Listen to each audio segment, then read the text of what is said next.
Bu, serius ibu. Ibu ngambil uang sogok misal 300.000. Ya. Lalu ibu makan. 40 hari ke depan setelah makan uang haram itu, jangan ibu mati. Kalau ibu mati, maka ibu mati dalam keadaan kafir. Kenapa ada barang sogok dalam perutnya? Sia-sia bermajelis taklim 30 tahun. Sia-sia mengaji selama 10 tahun kalau ibu mau disogok. Bisa? Ayo, mari ciptakan Balikpapan pil caleg bersih dari sogok. Bisa? Bisa? Bu, jangan ibu. Ibu tidak usah cemas soal perut. Allah yang ngatur rezekinya ibu. Ibu ambil 300.000, berapa kali makan habis, dosanya dibawa sampai mati. Dan demi Allah, tidak ada orang mati kelaparan di Balikpapan. Kenapa? Allah yang jamin rezekinya ibu. Percaya? Mana buktinya? Saya kasih contoh. Itu perut Allah yang ngatur, rezeki makan Allah yang ngatur. Mana buktinya? Cicak. Tahu cicak? Apa dia makan cicak ibu? Nyamuk. Masuk akal enggak? Enggak. Satu terbang, satu di dinding. Mana bisa ketemu? Di dinding cicak. Mana bisa? Iya. Tapi lagu saya waktu kecil apa dia bilang? Cicak-cicak di dinding, diam-diam merayap, datang seekor nyamuk. Hap! Nyamuk yang datang. Lagu tidak bilang cicak lompat ke nyamuk. Jadi jangan sogok bu ya. Ya. Ibu datang pengajian-pengajian, kalau ada caleg yang undang, datang dengan niat dapat ilmu, bukan karena dapat jilbab. Ya. Kalau ibu niat dapat ilmu di akhirat kelak, Allah cari mana ibu yang datang karena pengajian mau dapat ilmu, ini hadiah dari kamu. Saya kasih kau hadiah surga. Tapi mereka yang datang karena ngejar seragam, ngejar sembako, ngejar jilbab, dia akan berkata kepada Allah, ya Allah, mana pahalaku pengajian? Allah berfirman, kau dulu pergi pengajian, kamu kau dapat jilbab toh? Kau sudah dapat min, tidak ada kau dapat sekarang cilaka. Masih mau kok? Jelas? Nah, berikutnya. Lalu Nabi berkata, masalahnya nak suka jika. Nabi bilang, Nafisah, tenang, saya punya urusan. Lalu Nafisah datang kepada Khadijah. Bunda, bagaimana kalau ada laki-laki suka ki? Sembarangnya. Mana ada suka janda orang tua? Nabi bilang, iya ada suka. Betul kok, betul. Alhamdulillah. Tapi masalahnya ini yang suka ki lebih muda dari bunda. Tidak jadi masalah. Tapi ini anak buah tak, tidak ada masalah. Masalah dia suka di saya. Dia bilang, Nafisah, tenang bunda, saya punya urusan. Coba, ini namanya menjaga harga diri dua belah pihak. Coba kalau Nafisah mau kasih malu Khadijah, datang ke Muhammad. Muhammad, nah suka kok bunda, banyak uangnya, peraski. Kesempatan ku ambil ini uang, banyak, nah suka sekali kok. Coba. Kalau juga Nafisah mau kasih malu Khadijah, begitu caranya. Atau dia kasih malu Muhammad, tapi tidak. Kedua belah pihak dijaga harga dirinya. Begini mestinya tim sukses. Jangan cerita kejelekannya orang. Calon ini biarlah. Jangan cerita keburukan calon yang lain. Lebih baik cerita kelebihan-kelebihan calonnya masing-masing. Kalau ada datang tim sukses yang cerita kejelekan orang, demi Allah jangan pilih dia. Kenapa? Dilarang dalam agama menjelek-jelekkan orang. Bisa ibu? Bisa. Betul? Betul. 300.000 lewat. Sudah nikah. Khadijah 45 tahun, Rasulullah 25 tahun. Khadijah 40 tahun, Rasulullah 25 tahun. Selisih 15 tahun. Sudah. Setelah menikah, Khadijah sebelum menikah bu, Khadijah sebelum menikah itu kaya. Kekayaan beliau 22/3, lebih dari setengah barang-barang mewah yang ada di Mekah miliknya Khadijah. Bayangkan kaya. Tapi apa yang terjadi? Setelah menikah dengan Nabi, bangkrut, habis duitnya kasihan. Suatu kali Nabi tidur di pahanya Khadijah. Tidur di paha Khadijah. Tidur. Ibu-ibu sudah pernah kasih tidur di paha? Nah, ibu-ibu sudah pernah kasih tidur suaminya di paha? Bohong-bohong. Begitu suaminya mau dipaha, genis sekali. Bagaimana suaminya kada selingkuh? Ibu kada tahu mengurusi. Nah, coba itu Khadijah, ibu. Beliau tidur suaminya. Lalu dia lihat-lihat suaminya dengan wajah yang lusuh, capek. Bukan jelek ya, capek. Kan kentara muka yang capek. Seperti mukanya Ustaz Dasad. Capek bu, capek betul. Dia bilang istriku, mama nyecek, kasihan suamiku. Mato ani kasih. Sudah tidur. Lalu Khadijah melihat suaminya dan berkata dalam hati, wahai orang-orang Mekah, ayuhan nas, wahai manusia, kenapa kau benci betul ini manusia? Dia lihat di suaminya, kenapa kau benci betul ini manusia? Tidak pernah bicara kasar, tidak pernah nipu kamu, tidak pernah ngambil barang hakmu, tidak pernah merugikan kalian. Ini manusia kok kamu benci? Khadijah sambil melihat suaminya, menetes air matanya. Pas menetes air matanya, jatuh di pipinya Nabi. Nabi terbangun dan melihat dan berkata, wahai Ummul Mukminin, ibunya orang Islam, kenapa kau menangis?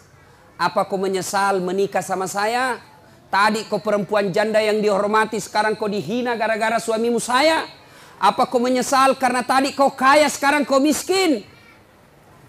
Khadijah berkata, tidak demi Allah. Saya tidak pernah menyesal menikah sama engkau ya Muhammad. Malah saya bangga engkau menjadi suamiku. Cuma yang aku pikir, saya sekarang sudah tua renta. Sebentar lagi ajal menjemputku. Hartaku sudah habis. Siapa yang akan menolong engkau nanti ketika ajal sudah menjemput saya?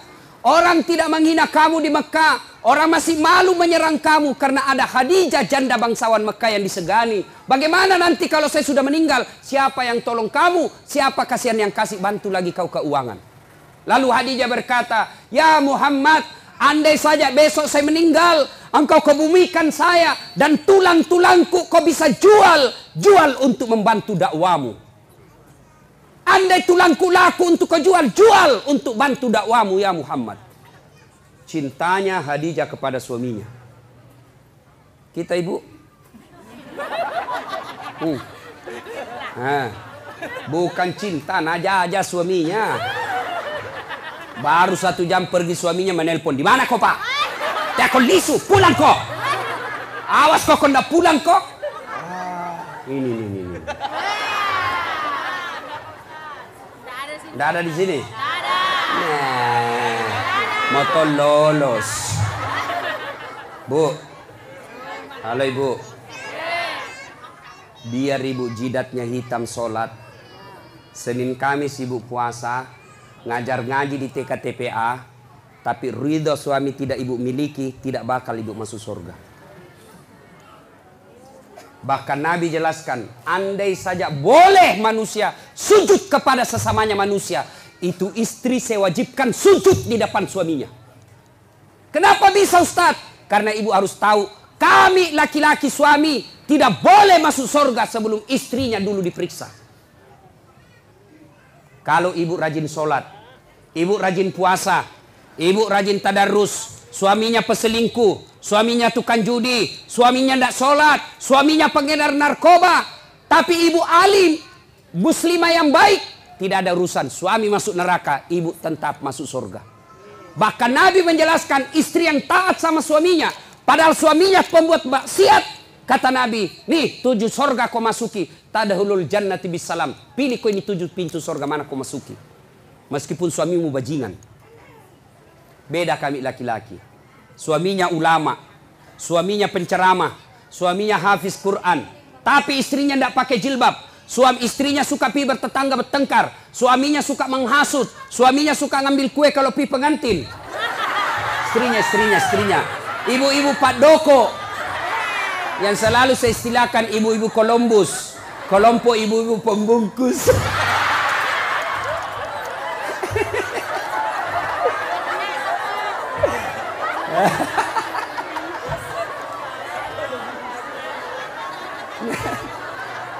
Pergi pengantin. Pergi pengantin. Nasa ngogi loy turung. Pergi membantu padahal membantu kasih habis gue. Jangan Bu, tidak boleh ya Ibu. Majelis taklim tidak boleh Ibu Columbus. Nah ya. Biar sepupu yang punya acara kalau tidak minta tidak boleh. Nah, kalau istrinya durjana seperti itu, padahal suaminya ulama, demi Allah, tidak boleh di laki-laki masuk surga sebelum dia temani istrinya masuk neraka. Makanya Ibu, jangan sakiti perasaan suami. Susah jadi suami Bu, kami tanggung dunia akhirat. Ini suka dia takut-takuti suaminya. Kalau ada tamunya suaminya, dia tidak ngomong tapi matanya. Ada juga itu istri begitu. Dia pelototi mata suaminya. Ada begitu di sini toh? Ada, makanya ibu ketawa. Anu Ibu Di, saya izin dulu pergi sama temanku.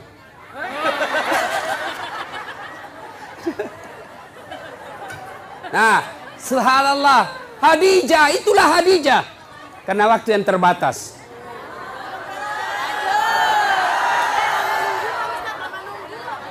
Bu, berapa jam Ibu menunggu? 4 jam. Kalau Ibu menunggu ikhlas, itu yang nambah-nambah amal. Tidak ada yang sia-sia dalam Islam Ibu. Tidak ada yang sia-sia. Menunggu dakwah itu amal. Ibu menunggu. Saya juga menunggu pesawat tadi. Coba sama-sama menunggu. Nah, sampai lagi tadi di pesawat di atas udara lama dia putar-putar. Kubayangkan lagi mamanya Ece. Bagaimana kalau saya mati? Siapa yang? Janda istriku masih muda. Coba.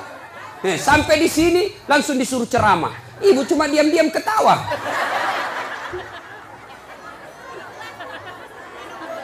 Minum, saya puasa Ibu.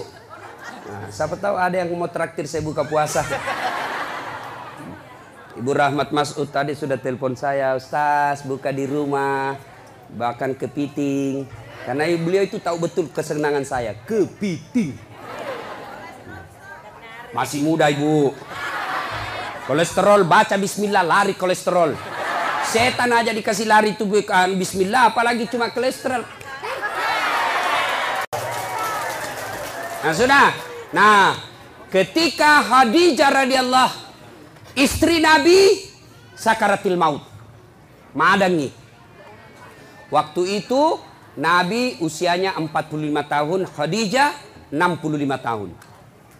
Bayangkan Ibu, Khadijah sebelum menikah sama Nabi kaya. Tapi ketika Khadijah sakaratil maut, baju yang dia pakai, baju yang sudah 8 kali tambal. Tahu tambal? Tahu? Bahasa Perancisnya tepengi. Robe tambal, robe tambal, robe tambal. 8 kali tambal. Dan tambalan yang terakhir, tambalan ke-8, tidak lagi pakai kain. Kenapa? Tidak ada lagi kainnya Khadijah. Akhirnya apa? Khadijah menambal bajunya yang bolong ke-8 kalinya dengan cara apa? Dengan pelepah daun kurma. Miskin. Ada kira-kira ibu-ibu mau begini? Kaya, sudah menikah, langsung miskin. Dia bilang, gara-gara kaum itu suami kau adalah.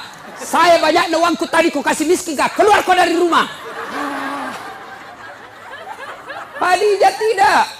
Masya Allah. Khadijah ketika sakaratil maut sakit, dia panggil anaknya. Siapa namanya anaknya? Fatimah As-Sahra. Dia panggil, Fatimah ta'al. Anakku sini dulu. Dengar ini baik-baik Bu. Sini dulu nak.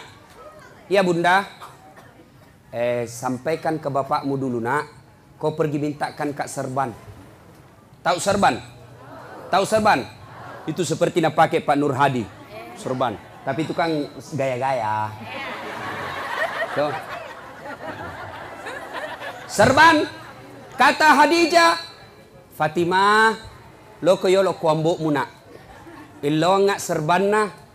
Nakku, kau pergi dulu ke bapakmu, mintakan saya serbannya yang selalu dia pakai terima wahyu. Saya mau pakai kain kafan. Mudah-mudahan kain kafanku itu yang selalu dia pakai terima wahyu. Allah tidak menyiksa saya dari azab neraka dan kubur. Lalu Fatimah berkata, Mak, kita yang pergi minta. Nah bilang Khadijah, saya malu minta sama bapakmu nak. Masya Allah. Ada di sini malu minta sama suaminya? Ada? Jangan nak minta, nak curi. Hei, sudah nak sembunyi suaminya nak dapat loh.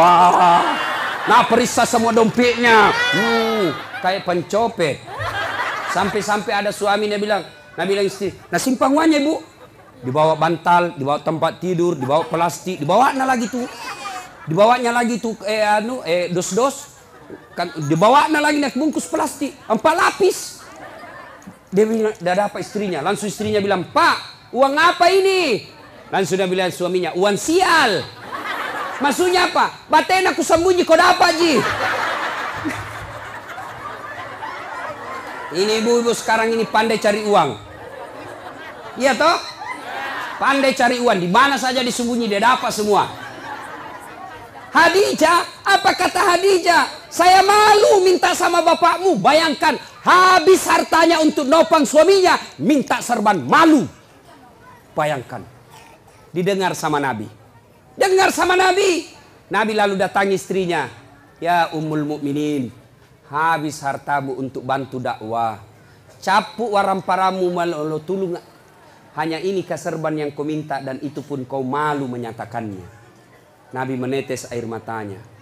Lalu kata Khadijah, saya minta kain serban yang engkau selalu pakai nerima wahyu. Mudah-mudahan kain serban itu jadi kafanku sehingga saya tidak tersiksa di alam kubur. Mendengar itu datang Jibril. Datang Jibril, Bu. Jibril sampaikan kepada Nabi, ya Muhammad, sampaikan kepada Khadijah. Masya Allah. Karena Jibril tidak boleh langsung bicara sama Khadijah. Kenapa? Hanya Jibril boleh berbicara kepada Nabi dan Rasul. Namun manusia tidak boleh. Jibril sampaikan kepada Nabi, ya Muhammad, sampaikan kepada Khadijah. Ada salam dari Allah untuk Khadijah. Masya Allah. Allah yang titip salam sama Khadijah, Bu. Luar biasa. Kita saja titip salam dari orang lain. Sudah senang. Saya bayangkan, Bu. Saya pernah terima ucapan selamat hari raya dari Pak Yusuf Kalla. Ucapan selamat hari raya. Istana Wakil Presiden Republik Indonesia dengan ingin menyampaikan selamat hari raya Idul Fitri, mohon maaf lahir batin. Taqabbalallahu minna wa minkum. Salam hormat Yusuf Kalla, Wakil Presiden Republik Indonesia, kepada saudara Das Atlati. Seterima itu, Bu, saya buka, saya kasih lihat semua sepupuku di kampung. Ita ko cule capok. Lihat kok sepupumu. Lihat kok. Itu baru manusia kita sudah bangga. Allah yang titip salam kepada Khadijah. Ya Muhammad, sampaikan ada salam dari Allah. Dan sampaikan kepada Khadijah, Allah sudah sediakan istana dalam surga. Subhanallah, sudah dalam surga istana lagi. Sampaikan kepada Khadijah, Allah sediakan istana untuk Khadijah yang terbuat dari mutiara. Tidak terbuat dari jamrud, tidak terbuat dari emas, tidak terbuat dari nikel, terbuat dari apa? Nabi Jibril katakan terbuat dari mutiara. Kenapa? Khadijah punya sifat mutiara. Apa sifat mutiara? Ibu tahu mutiara? Hidup di dasar laut. Yang masuk ke dalam perutnya pasir. Yang masuk ke dalam tanahnya kerikil-kerikil. Tapi setelah masuk dalam perutnya Khadijah, perutnya mutiara, apa yang keluar? Tadi keluar pasir. Tadi keluar kerikil-kerikil batu. Apa yang keluar setelah dia buka cangkangnya? Apa yang keluar? Mutiara. Artinya Khadijah tidak pernah cerita keluhannya kepada orang lain. Ini yang ibu-ibu banyak miliki sekarang. Suka cerita kelemahannya, suka cerita masalahnya rumah tangga kepada orang lain. Bahkan lebih aneh lagi, dia cerita kelemahan suaminya di Facebook.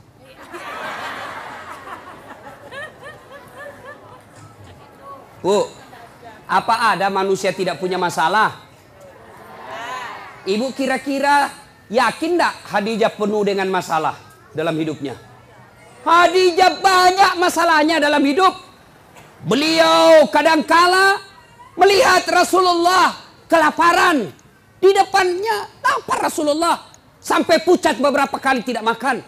Beliau melihat dengan mata kepalanya. Rasulullah dihina oleh pamannya. Dilihat dengan mata kepalanya sendiri. Khadijah, apa dia pergi cerita? Tidak.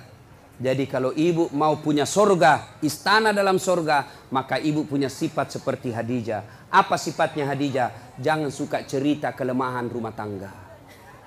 Apa tidak boleh mengeluh? Boleh. Apa tidak boleh curhat? Boleh. Apa tidak boleh mengungkapkan perasaan? Boleh. Tapi kemana? Kepada Allah. Yang dilarang cerita ke medsos, cerita ke tetangga. Ya, ibu-ibu, ada di sini tidak ada masalahnya? Oh, dalam rumah tangga ibu semua orang punya masalah. Contoh, dia bilang enaknya itu Ustaz, kenapa? Gagahnya suaminya. Bu, suami gagah masalah. Kenapa? Dia goda orang, Bu. Apalagi kalau istrinya jelek. Lebih masalah lagi itu. Suami gagah, istri jelek, masalah. Berarti bagus kalau suami jelek, Ustaz. Suami jelek dihina orang. Kita lagi malu jalan sama dia. Duluan aja Pak, saya menyusul. Suami gagah, masalah. Suami jelek, masalah. Berarti bagus kalau tidak ada suami. Ya bagus ibu. Nabi lagi ke orang Gasturi, gadis tua Republik Indonesia. Coba. Ayo, bagus kalau banyak suami. Lebih masalah lagi. Coba. Tidak ada orang tidak ada masalah. Dulu waktu mau menikah, apa masalahnya? Mudah-mudahan dapat jodoh. Dapat suami, ada masalah, selesai masalahnya? Tidak. Mau punya anak. Punya anak, selesai masalahnya? Tidak. Mau punya rumah. Sudah punya rumah, selesai masalahnya? Mau punya mobil. Punya mobil, selesai masalahnya? Tidak. Bayar cicilannya. Maka Khadijah pun demikian. Tapi Khadijah ketika ada masalahnya, beliau ngadu kepada Allah. Kita ada masalah, mana? Ambil HP. Update status. Dia cerita semua jeleknya suaminya. Tidak kusangka kau begitu. Waktu kau dulu melamar saya begitu sopan. Sekarang kau kasarnya minta ampun. Semua teman Facebooknya tahu. Dia pergi cerita sama tetangganya. Suamiku kok gini ya. Dulu waktu masih di Pinang saya, dia pacari saya. Sopannya, hati-hati dek. Pelan-pelan dek. Ada batu di depan, hati-hati. Itu waktu masih gadis. Sekarang sudah anak punya 3, tahan tuh kakiku. Dia bilang, di mana kau simpan matamu dong? Nah, jangan cerita kejelekan suami ke orang lain. Lebih mana? Ngadu kepada Allah. Ya Allah, begitu baik suami saya dari tahun pertama sampai tahun 10. Setelah ini ya Allah, setelah terpilih jadi anggota DPR, setelah bagus rumahnya, setelah bagus dia punya mobil, sepertinya dia mulai terpikat sama wanita lain. Ya Allah. Bukan saya, Bu. Bukan juga Pak Nur Hadi.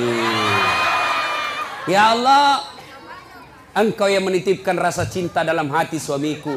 Pelihara cintanya kepada aku ya Allah. Jangan Engkau palingkan hatinya ke orang lain. Buat dia pusing kepalanya kalau dia tidak lihat saya 24 jam. Boleh doa begitu Bu. Ngadu kepada Allah. Ya Allah, saya lihat suamiku makin hari makin kasar ya Allah. Aku tidak mampu mendidiknya ya Allah. Tapi Engkau yang memberi hidayah. Berikan hidayah kepada suamiku ya Allah. Supaya dia menjadi suami yang menjadi imamku dunia akhirat. Jangan pergi cerita sama tetangga. Itu suamiku pelitnya nah. Sudah pelit kalau tidur ngorok. Sudah itu keluar lagi nyiurnya. Beleng-beleng. Kamu dicerita. Bertengkar sedikit langsung sudah telepon mamanya di Sulawesi. Mak, suamiku begini. Jangan. Minta pertolongan Allah. Allah cuma minta ud'uni astajib lakum. Minta kau kepadaku, saya yang selesaikan masalahmu. Ayo, minta berdoa kepada Allah. Dan berdoa tidak harus bahasa Arab. Ada yang selalu bilang, Ustadz, apa doanya? Suamiku ini sudah mulai lain-lain. Doanya, 1, perbaiki pelayanan. Ini rahasia laki-laki, Bu.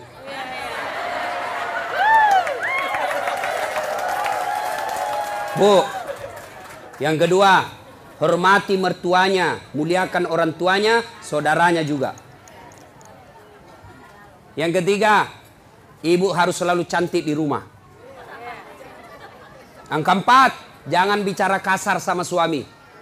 Kalau ibu mampu lakukan ini, suami mau kawin lagi, maka ada yang bantu ibu. Siapa? Mertua. Maka datanglah mamanya, hehehe. Agak si melo ma bene. Apalagi kau mau kawin lagi itu. Coba lihat itu istrimu, bagusnya Masya Allah. Kalau saya datang ke Balikpapan, saya belum bangun sudah siap sarapan. Saya tidak pernah kasar bicara sama saya. Adik-adikmu dihormati. Kau mau kawin lagi, belum tentu kau dapat perempuan lebih baik dari dia. Tapi ini nah, datang mertuanya kasar ngomong. Baru tiba dia bilang, kapan pulang ibu? Pintu bunyi terus, pak. Tidak pernah dihargai saudaranya.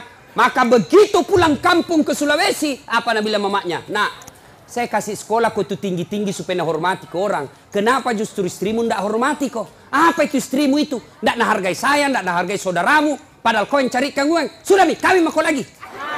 Kalau perlu sembunyi-sembunyi kau saja. Masih mau kau? Tidak. Itu laki-laki bu terbantu perempuannya. Ini rantasa kita di rumah, bajunya seadanya, pakai daster tinggal sebelah, ada badak picanya, nak kasih bontek matanya, pegang remote control, nonton televisi nangka kakinya, nangka kelepaknya menguap. Bagaimana suami tidak stres? Nah kira King Kong. Yang ketawa, saya serius ini bu. Hancur ibu-ibu ini, hancur. Ya, coba kalau datang suami ibu saupan. Assalamualaikum kakandaku Arjunaku. Dia bilang suaminya, waalaikumsalam adindaku Sri Kandiku. Lalu dia bilang lagi istrinya, itawa kakang abangku gaganya hari ini. Langsung dia bilang suaminya, berarti saya jelek kemarin. Ayo bu ya. Pertama, sifat Khadijah merahasiakan kekurangan dan kelemahan rumah tangga. Jangan cerita ibu. Cerita boleh. Kemana? Kepada Allah. Minta kepada Allah. Minta tolong ibu. Kalau Allah yang tolong ibu, biar perempuan apa yang goda suami tidak akan berhasil. Kenapa? Allah yang lindungi suami. Rezeki Allah yang ngatur. Berdoa kepada Allah. Suami pergi cari nafkah. Apakah sebagai sopir, apa sebagai nelayan, apa saya politisi, apa pedagang, apa saja kerjanya suami. Istri yang baik, pergi suaminya. Tinggal istrinya sholat duha di rumah. Selesai dia sholat duha, dia berdoa kepada Allah. Ya Allah, Engkau yang menentukan dan mengatur rezeki suami saya. Jika rezekinya masih di atas langit, turunkan. Jika masih dalam tanah, munculkan. Jika masih jauh, dekatkan. Jika masih sedikit, cukupkan. Yang lebih penting dari itu, ya Allah, berkahkan. Coba nih, ibu tidak harus bahasa Arab. Ngadu, nangis kepada Allah. Nangis kepada Allah. Bahasa Bugis boleh. Daripada bahasa Arab tidak ditahu artinya. Nabalam malaikat apa maksudnya nih ibu ini? Dia mau doa bukan rezeki dan minta hujan. Tidak harus bahasa Arab. Boleh ibu berdoa begini. Bu dengar. Ya Allah, Engkau sudah tahu apa masalahku ya Allah. Engkau melarang saya minta tolong kepada manusia. Engkau melarang saya menyembah kecuali kepadamu ya Allah. Maka saya datang kepadamu mengadu ya Allah. Selesaikan masalahku ini ya Allah. Sudah itu berikutnya didik anak dengan baik. Bu, pakai filosofi seperti mama saya. Biar saya miskin. Biar minda ada sekolahku. Tapi kuurus anakku baik-baik. Mudah-mudahan anakku nanti angkat derajatku. Ibu kan tidak mungkin maki jadi camat ibu toh. Tidak mungkin maki jadi di sini jadi bupati. Ya, susah ibu. Tidak mungkin nih. Tapi didik anak dengan baik. Anak tak nanti yang jadi bupati. Susah jadi pengusaha tanker. Punya kapal tongkang. Punya kapal ini. Agaknya susah ibu. Doakan didik anak. Mudah-mudahan anak tak milik nanti itu. Tidak mungkin menjadi dokter ibu toh.